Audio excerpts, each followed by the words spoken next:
Bonjour à tous. Dans cette vidéo, je vais vous expliquer comment simplifier une somme de vecteurs à l'aide de la relation de Chasles. Que dit la relation de Chasles?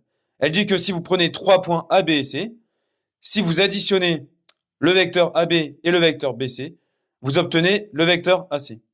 En gros, cela signifie qu'aller de A vers B, puis de B vers C, revient à aller directement de A vers C, sans passer par le point B.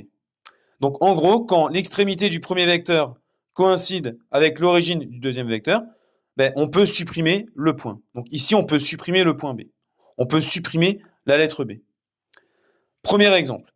Est-ce qu'on peut appliquer la relation de Chasles ici? Oui, effectivement. Car l'extrémité du premier vecteur coïncide bien avec l'origine du deuxième vecteur. Et donc, vecteur MP plus vecteur PO, c'est égal à vecteur MO. Voilà, donc le vecteur MO ici.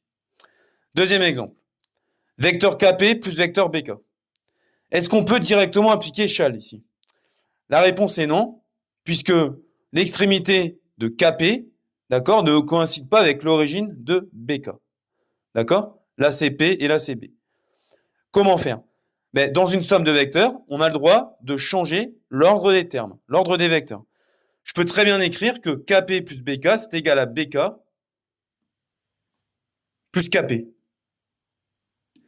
Et là, je peux appliquer la relation de Chasles, puisque l'extrémité du premier vecteur coïncide avec l'origine du deuxième vecteur. Ainsi, on obtient du coup le vecteur BP. Enfin, dernier exemple, vecteur AB plus vecteur GM plus vecteur BG. Donc, on remarque que les deux premiers vecteurs ne vont pas bien ensemble, puisque là, l'extrémité, c'est B, et là, l'origine, c'est G. Mais, si on réfléchit bien, on remarque que le premier vecteur va bien avec le troisième vecteur. Donc, en fait, au lieu de faire AB plus GM, on va d'abord faire AB plus BG.